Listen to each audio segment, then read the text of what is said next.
ফের খড়গ্রামে চলল গুলি। কংগ্রেসের নির্বাচিত পঞ্চায়েত সমিতির সদস্যকে প্রকাশ্যে গুলি করার ভিডিও তৃণমূল অঞ্চল সভাপতির বিরুদ্ধে। পঞ্চায়েত নির্বাচনের পর ফের লোকসভা নির্বাচনে উত্তপ্ত মুর্শিদাবাদের খড়গ্রাম। ঘটনায় আহত কংগ্রেস কর্মীরা ভর্তি কান্দি মহকুমা হাসপাতালে। মুর্শিদাবাদের খড়গ্রামের দিয়ারা মল্লিকপুর গ্রামে চলল গুলি, আতঙ্কে এলাকার বাসিন্দারা। মুর্শিদাবাদের খড়গ্রামে কংগ্রেস তৃণমূলের মধ্যে বচসা, হাতাহাতির মাঝেই গুলি চালানোর অভিযোগ। বুধবার দুপুরে দিয়ারা মল্লিকপুর গ্রামে তৃণমূল কংগ্রেসের অঞ্চল সভাপতি ওই গ্রামের পঞ্চায়েত সমিতির সদস্যা জিতা খাতুন ও তার অনুগামীদের মধ্যে বাগবিতণ্ডা শুরু হয়। বচসা হাতাহাতিতে গড়ালে এই যুবক পিস্তল বের করে পরপর 2 রাউন্ড গুলি চালায় বলে অভিযোগ। ঘটনায় কংগ্রেসের ব্লক সভাপতির অভিযোগের আঙুল তুলেছেন তৃণমূল কংগ্রেসের অঞ্চল সভাপতি আলতামাস কবিরের বিরুদ্ধে। যদিও গুলি চালার ঘটনা অস্বীকার করে ঘটনাকে পারিবারিক অশান্তি বলে জানিয়েছে তৃণমূল কংগ্রেস নেতৃত্ব। ঘটনাস্থলে পৌঁছয় খড়গ্রাম থানার পুলিশ।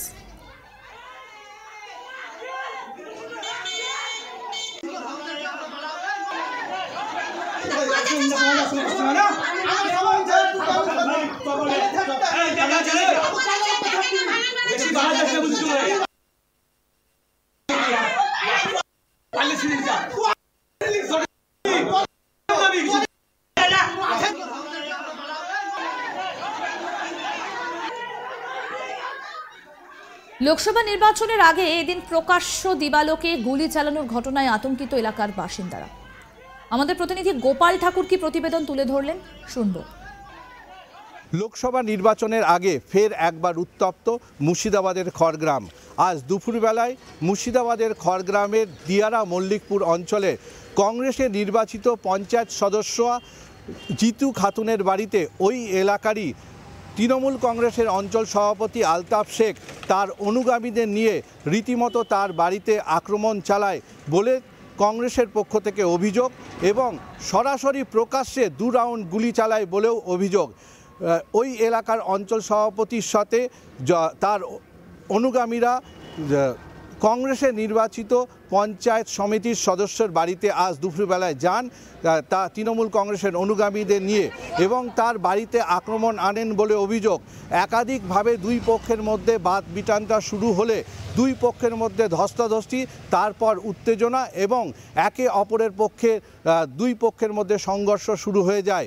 সংঘর্ষ শুরু হলে ওই এলাকার অঞ্চল সভাপতি অর্থাৎ ইন্দ্রাণী এলাকার অঞ্চল সভাপতি তৃণমূল কংগ্রেসের তিনি আলতাফ কবির 2 রাউন্ড গুলি ছোড়েন বলে অভিযোগ, এবং এই গুলির ছোড়াতে স্বাভাবিকভাবে কেউ আহত না হওয়াও ধস্তাধস্তির কারণে গোটা 3 জন আহত হয়েছেন বলে স্থানীয় সূত্রের খবর।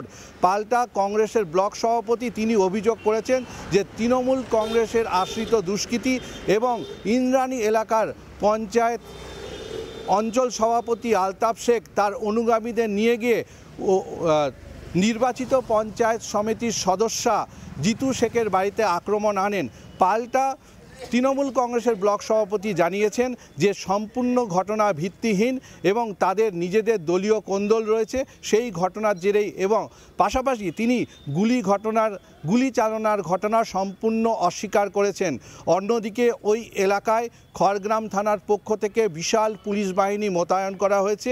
ইতিমধ্যে ওই এলাকায় সেন্ট্রাল বাহিনীর টহলদারি চলছে, এবং আলতাফ কবির সহ 2 পক্ষের মোট 2 জনকে এখন পর্যন্ত খড়গ্রাম থানার পুলিশ গ্রেপ্তার করেছে।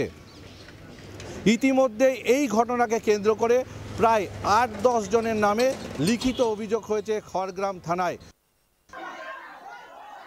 ফের খড়গ্রামে চলল গুলি। কংগ্রেসের নির্বাচিত পঞ্চায়েত সমিতির সদস্যকে প্রকাশ্যে গুলি করার ভিডিও তৃণমূল অঞ্চল সভাপতির বিরুদ্ধে অভিযোগ। পঞ্চায়েত নির্বাচনের পর ফের লোকসভা নির্বাচনে উত্তপ্ত মুর্শিদাবাদের খড়গ্রাম। ঘটনায় আহত কংগ্রেস কর্মীরা ভর্তি কান্দি মহকুমা হাসপাতালে।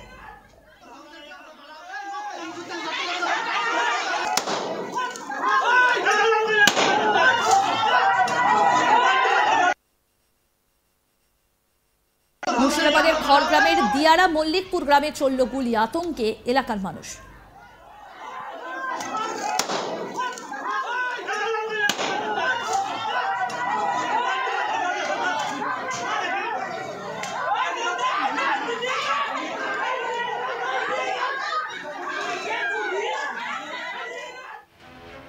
আরও আপডেট পেতে দেখতে থাকুন আজ তাক বাংলার ইউটিউব চ্যানেল, সাবস্ক্রাইব করুন।